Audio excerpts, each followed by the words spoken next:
Bismillahirrahmanirrahim. Assalamualaikum warahmatullahi wabarakatuh. Ya, hai semuanya, Bapak Ibu guru hebat. Ya, salam dan bahagia. Ya, kali ini saya akan menampilkan materi pelatihan sekolah penggerak. Ya, masih tentang memahami asesmen.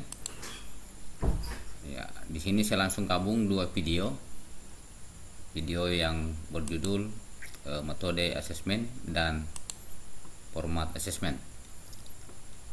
Ya, untuk lebih lengkapnya ya silakan diperhatikan video-videonya yang saya sudah rangkum.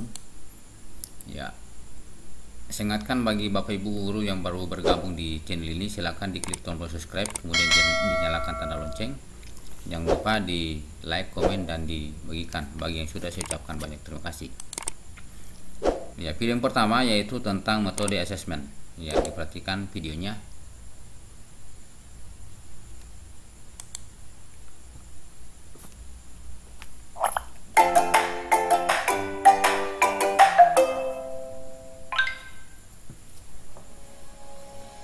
Halo Ibu dan Bapak, salam dan bahagia. Pada video sebelumnya, Ibu dan Bapak telah mempelajari asesmen S, for, dan of learning. Sekarang, mari kita sama-sama memahami lebih dalam mengenai metode asesmen. Untuk memulai pembahasan, kita akan memulainya dari cerita berikut. Kita coba bayangkan ada dua murid, yaitu Bastian dan Since. Keduanya sama-sama kelas 5. Keduanya sama-sama belajar mata pelajaran yang sama, yaitu topik mengenai puisi. Sewaktu ujian akhir tertulis, nilai Bastian lebih kecil daripada Since. Akan tetapi, ternyata saat diminta untuk membuat puisi yang baik, Bastian lebih unggul daripada Since. Menurut Ibu Bapak, bagaimana seharusnya guru menyikapi hal tersebut? Ibu Bapak tentu tahu bahwa asesmen harus disesuaikan dengan kompetensi dan tujuan belajar murid. Asesmen harus dirancang secara adil, proporsional, valid, dan dapat dipercaya atau reliable untuk menjelaskan kemajuan belajar dan menentukan keputusan tentang langkah selanjutnya. Dalam pembelajaran paradigma baru, guru diharapkan bisa melakukan asesmen yang berorientasi pada proses, bukan sebatas hasil akhir saja. Terdapat 3 pendekatan asesmen yang bisa diterapkan sesuai kebutuhan, yaitu asesmen diagnostik, asesmen formatif, dan asesmen sumatif. Asesmen diagnostik dilakukan terlebih dahulu di setiap awal pembelajaran atau memasuki topik baru untuk mengetahui kapasitas murid di kelas. Kemudian dilanjutkan dengan asesmen formatif yang lebih terintegrasi dengan proses pembelajaran, yang lebih mampu melibatkan dan melihat kemajuan belajar murid yang lebih mendalam. Misalnya, melalui penilaian diri atau self-assessment, penilaian antar teman atau peers assessment, dan refleksi metakognitif. Terakhir, dilanjutkan dengan asesmen sumatif yang pelaksanaannya diperlukan untuk menguatkan konfirmasi capaian hasil belajar. Asesmen dalam paradigma baru sendiri sangat ditekankan pada asesmen belajar murid yang lebih komprehensif dan student centered. Dalam pelaksanaan asesmen diagnostik, formatif maupun sumatif, kita bisa menggunakan 3 teknik asesmen yang paling umum, yaitu 1. Teknik observasi. Teknik asesmen observasi yaitu murid diamati secara berkala dalam kurun waktu tertentu dengan fokus secara keseluruhan maupun individu. Misalnya, dalam mata pelajaran bahasa Inggris, guru melakukan observasi secara berkala dalam kurun waktu 1 bulan.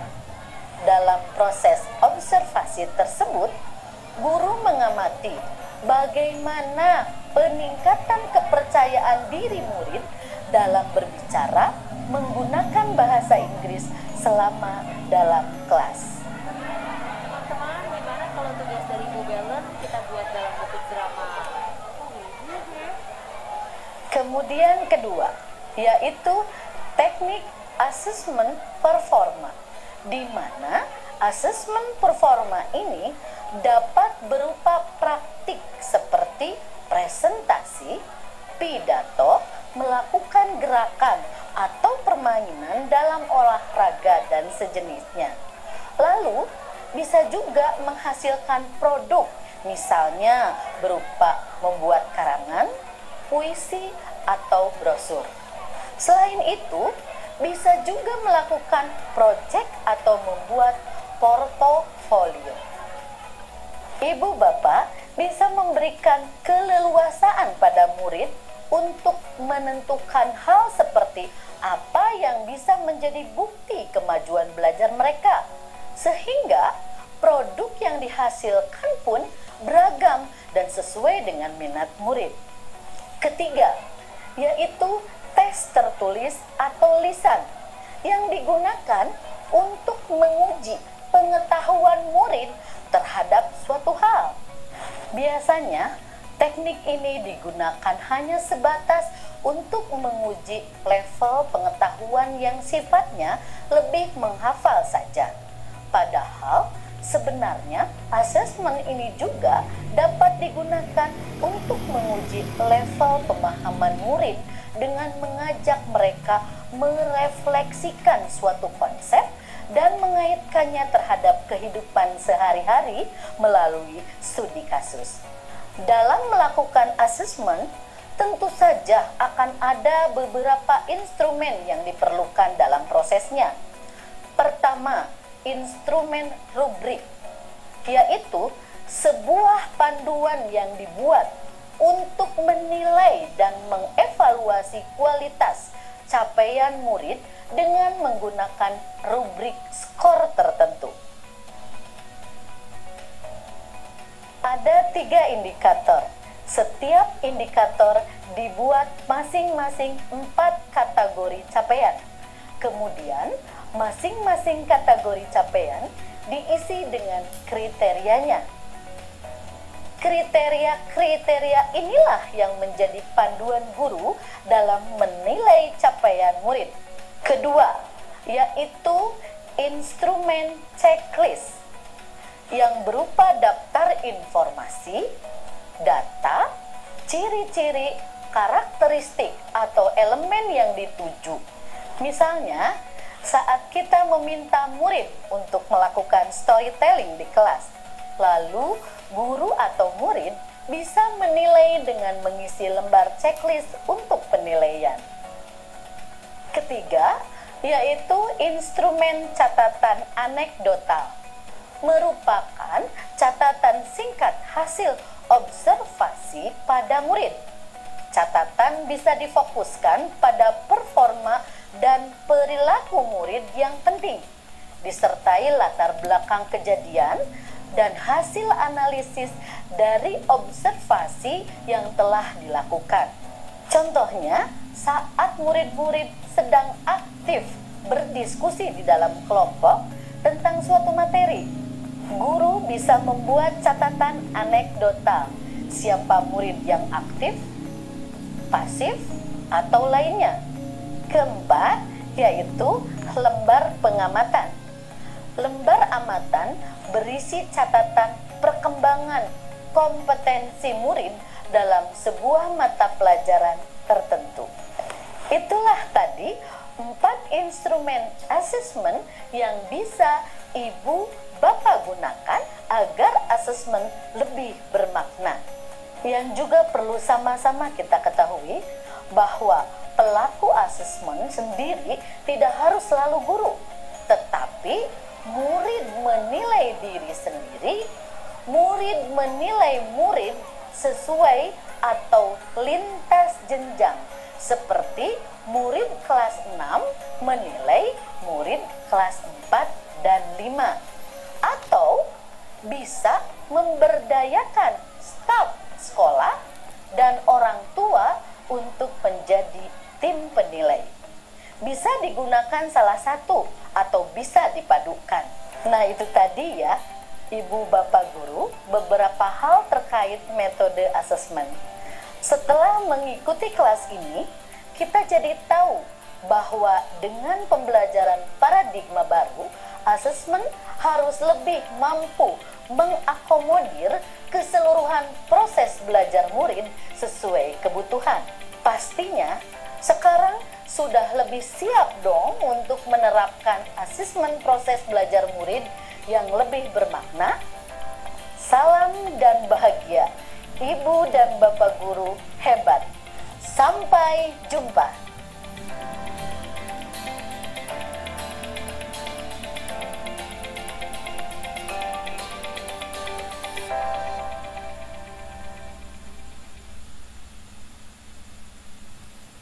Ya, demikian video tentang metode asesmen. Kita lanjut dengan video yang kedua. Ya, video yang kedua yaitu tentang format asesmen.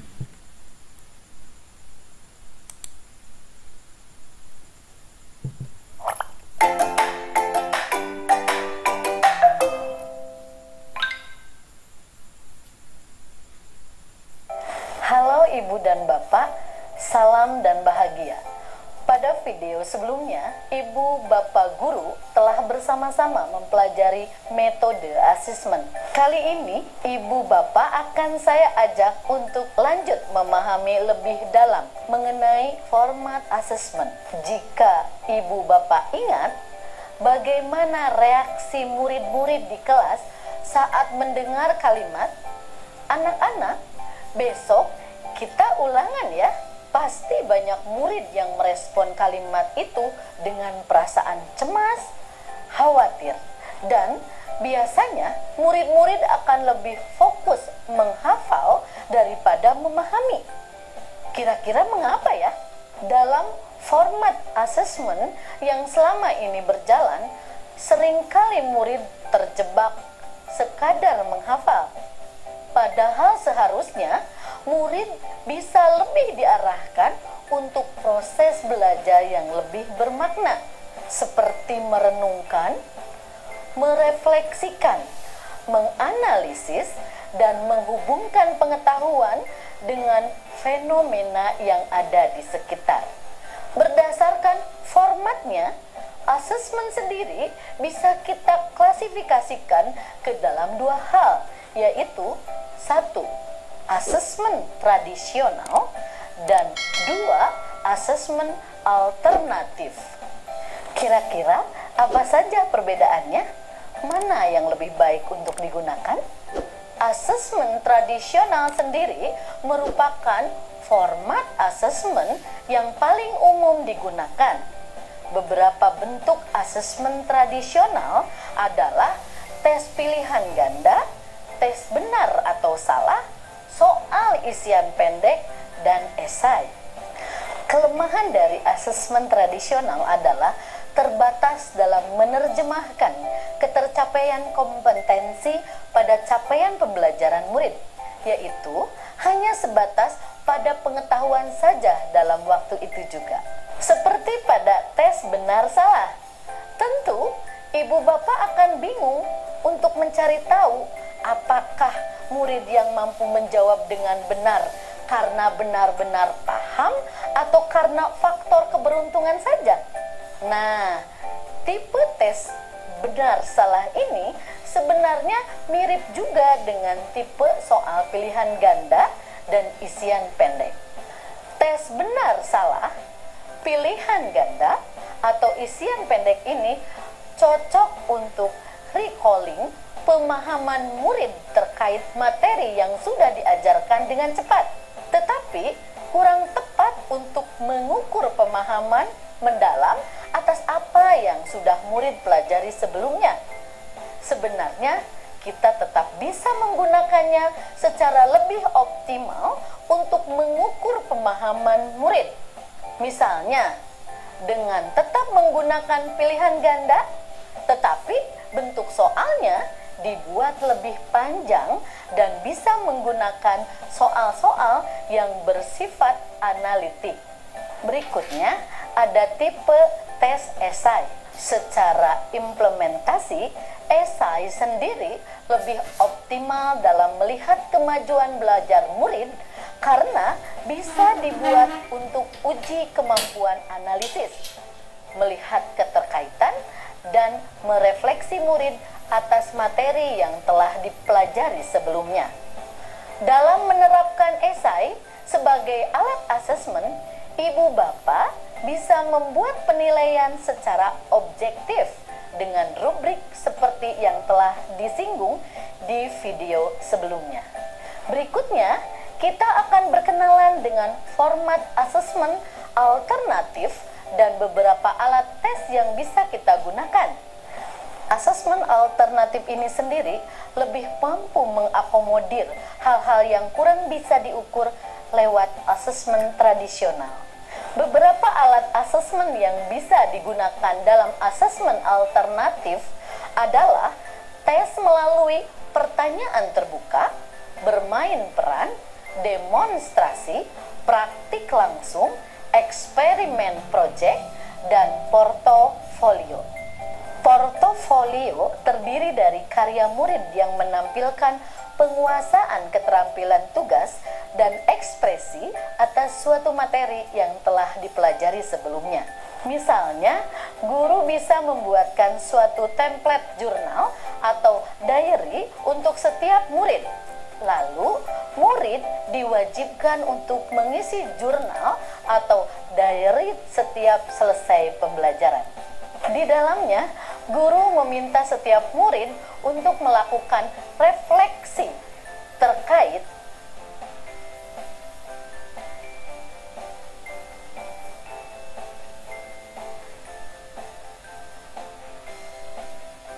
di akhir pembelajaran atau semester. Guru bisa melihat seluruh konten dan rangkaian jurnal atau diary dari setiap murid untuk ditarik penilaian berdasarkan rubrik dan kriteria tertentu yang telah ibu bapak tentukan sebelumnya. Proyek dapat kita definisikan sebagai proses yang mampu menunjukkan kemampuan murid dalam mengolah seluruh pengetahuan yang telah mereka miliki ke dalam suatu hal yang lebih konkret, seperti karya atau kegiatan. Penugasan melalui proyek bisa secara individual atau kelompok.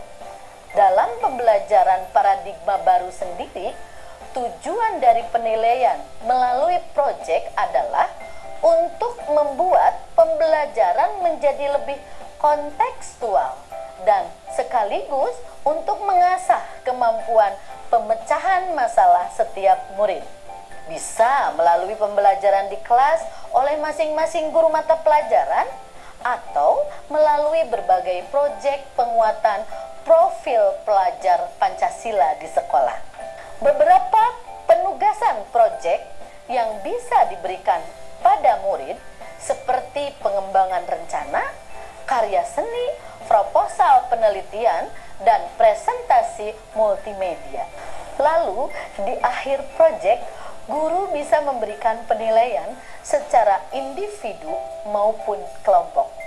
Di dalam implementasi format asesmen alternatif, proses belajar murid mesti dilihat dari banyak sisi, bukan semata-mata tahu dan paham pengetahuannya seperti apa, melainkan lebih bisa dikembangkan lagi. Misalnya, mencari tahu kemampuan mengaplikasikan suatu pengetahuan ke dalam kehidupan sehari-hari, refleksi murid terhadap pengetahuan yang telah dipelajari, dan sebagainya. Oleh karenanya, di sisi lain penerapan asesmen alternatif sendiri menuntut komitmen ibu bapak dalam mengevaluasi ketercapaian kompetensi pada capaian pembelajaran setiap murid.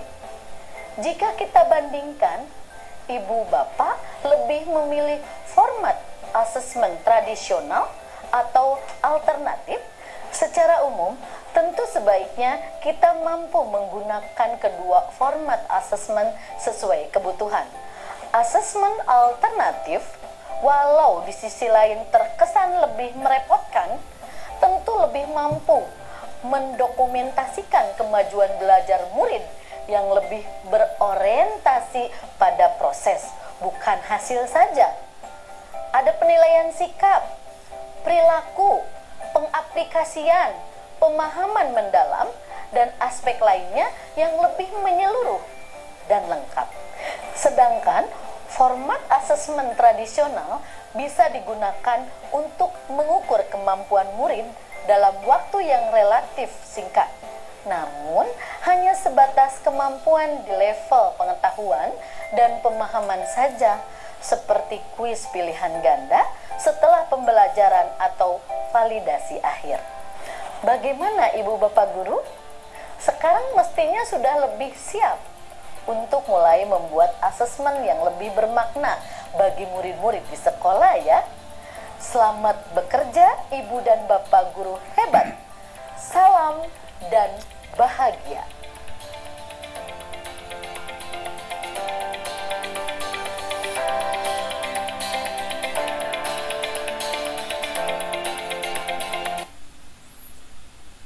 Ya, demikian video memahami asesmen tentang metode dan format asesmen. Ya, semoga bermanfaat. Ya, terima kasih sudah menonton sampai di sini. Sekian, assalamualaikum warahmatullahi wabarakatuh.